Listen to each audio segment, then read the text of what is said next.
must be what it's like if you meet an actual president. Yes, I agree. Totally. Like where you go, holy shit, this person's looking me in the eye and paying way. Anytime you meet like a senator, or when you meet Hillary Rodham Clinton or somebody, they pay what Mitt Romney I was on the Tonight Show with, and just go like 2 years ago, and just meeting him briefly backstage, you're like, this person's paying way too much attention to me. They are way too looking into my eye because we're so used to like, hey man, how are you? Right. Really looking for? Oh, good. And they are in your eyes, and it's I get. Is it all just to get that vote? But with Tom, there's no vote. No, he's just that. He is. That's great. That's great. Yeah, he is just when he locks in. When I fired him, I was too far away from the matte box on his coverage. I was too far away from the camera. Right. And this is a visual, so I'll explain it to the audience, and then we got to get out of here. I was too. You got to be right next to the. But have you ever met Tom Cruise? No. Okay. I did once. Turns out it was Bjorn Borg. You know, There you I go. felt like Thank Alan you. Ladd on Easter Yeah. Island. He was doing. It's his close up. He just gets fired. It's the scene in the movie where we're up and running. Like now, what do you do with the rest of your life? And to the people at home, when it's somebody else's coverage, you want to sit as close to the camera. Your face is almost touching the lens, so the person is almost looking down the barrel of the camera. My first movie, I don't know what I'm doing. I'm a neophyte. Swishing and dishing, Jay Mohr, the young neophyte. Slick, clever, shrewd. Has anybody ever been that great at something and then that bad at something? As Clyde? fucking Clyde. I think he's great at it. Because Tom Tolbert once told me, you have to picture him rubbing his hands together.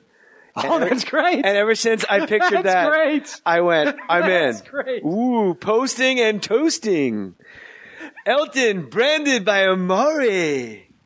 Oh, We're talking about Clyde Drexler. No, Clyde Frazier. Sorry. Now, Bernard is doing some of the games. All right, we can't get too. Go. I'm the ADD guy. Me too. I need Koppelman to focus. And how long are you in town for? I leave tomorrow night, then I'm back in a week. Like, you came in for some serious shit. Yeah, I had a couple of things. The thing that's on the wire that you can't thing talk about? and another thing too. Really? Yeah. God. A couple things. You know what? Mazel, mazel, mazel, mazel. I'm going to lay in bed tonight, and I'm pushing all good thoughts your way, my man. Thank you. And me to you. What you were going to say, you were standing by the matte box, but Okay. you weren't close enough. Thank you. And I wasn't close enough. And it's not the coverage where you see the table. It's his close-up, super tight, where it's like from just below his collarbone up, where it's that super close-up when you see the vein in his face stick out. Yeah. And he goes, you ungrateful, unctuous. I go, you did this to yourself. And he goes, you know what? Fine. And as he's talking, like across exactly where your diaphragm is, he takes his finger and he points to the map. He points his finger like. So he's he's just below frame. So the finger camera is 2 can only inches. he's below what the camera can see. If he goes by up an 2 inch. inches, his finger is in the movie. And he's pointing me That's the to get best. closer to the matte box, but he never leaves character. He goes, you ungrateful. And he's going like this, unctuous. And he's pointing like this. And I look down at his hand and I look back up and I look at the matte box and I realize I've drifted a bit. So then I put my head almost against the matte box and I swear to God, he goes, I am going to get all my clients and I want yours. And he gives me a fucking okay He gave you the in the okay middle of sign. that sentence. Off camera, his neck up is on camera, and we're between his nipples. He gives me a fucking perfect. Thanks a lot. I mean, that's like what Do you Buddhists. think that takes? You think that's the take in the movie? I like to think it could be, sure. I mean, there's no bad takes with that guy.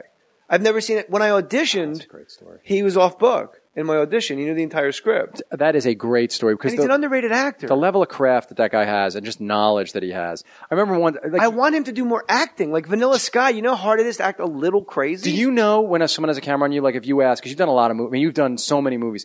Like if someone says, hey, we're on a 75, do you immediately kind of know what that means? I have no idea. I'm a comedian that makes believe he knows how to act. Right. Because something like when we were working with John Malkovich, we were shooting this thing at night once, and then with we had the big lights, the whole thing. But it was getting to be late, and I remember we switched to, I think it was a 75 millimeter lens, and John just looked. He goes, "What are you on?" And we said a 75, and then he goes, "So it's from here." And he took like 3 steps in that direction, and then he took say here, right? And he hit exactly what we could see with the camera. It was crazy. The sort of like level of command and craft. But see, I don't want to had. know me personally. Sure, I understand why too. Like, I don't want to know how the magician does the trick. I just like the rabbit. Right. So I don't want to know where, like, here's the thing.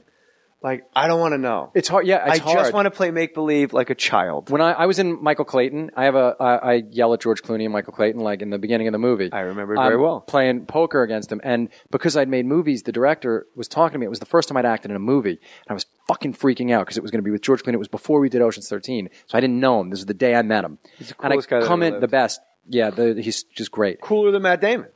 Well, no, he's not.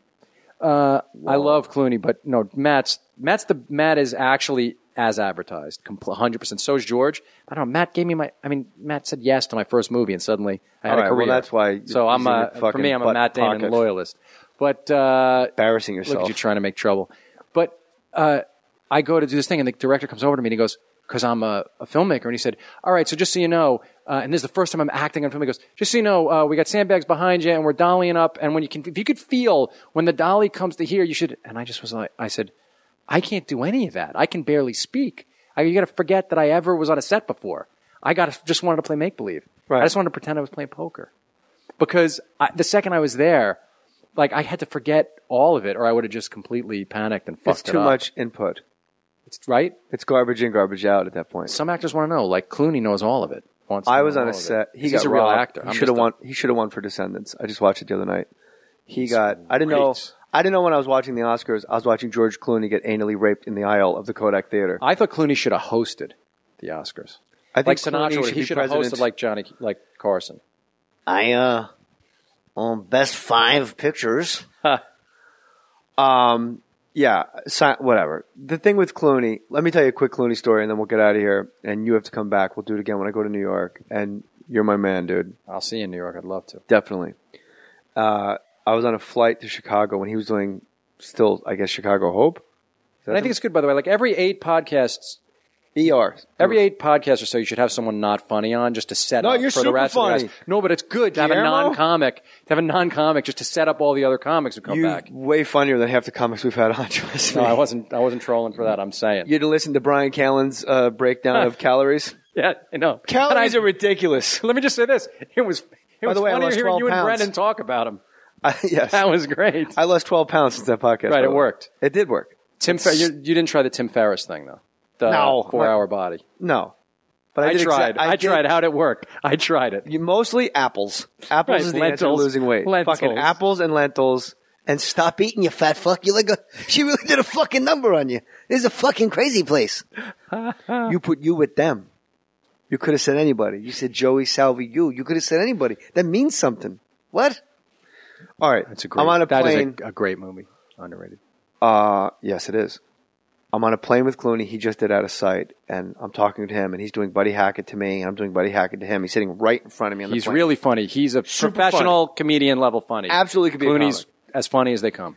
And we're talking. Julia Margulies sitting next to him, and I'm like, so you did Out of Sight with Jennifer Lopez? And he's like, yeah. I go, I got to tell you, man, I really like the movie. And it's Soderbergh, it's perfect. It's Soderbergh, it's just perfect. Great movie. Yeah. It's just perfect. Anything he does is just perfect. And I go, wow, she's pretty hot, man, huh? And he goes, no. And I go, well, I mean, maybe she's not your type, but you can at least, and he goes, no. Like, now he's turned completely facing me, like how like a little kid would sit in a chair and peek over. He goes, no. Wow. Like emphatic. And I go, all right, maybe she was like difficult, but as difficult as she was, he goes, listen to me. There is nothing attractive about that woman. All right? And I go, you got it. He goes, okay. And then he goes into Buddy Hackett. Oh, that's great. Right into Hackett. But he yelled. Right. Like, I don't want to ever have, I've already had this conversation for 6 months.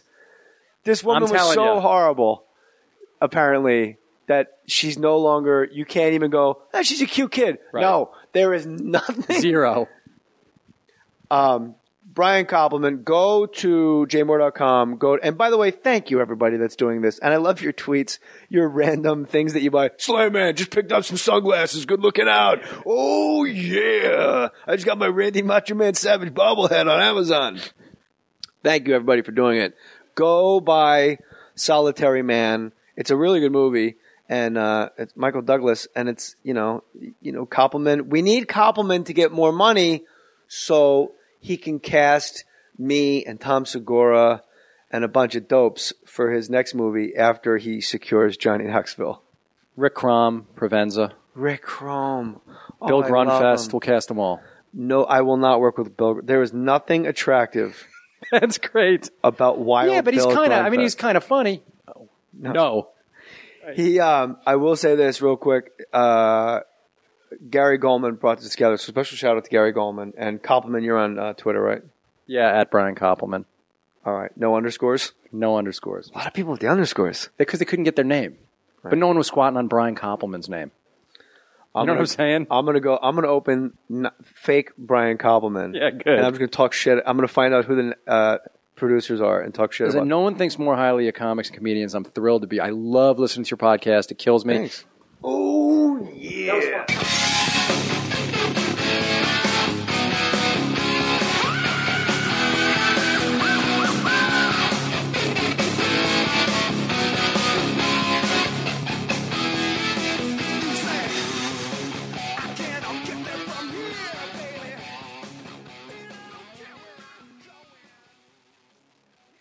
This has been a production of Smudcast Internet Radio.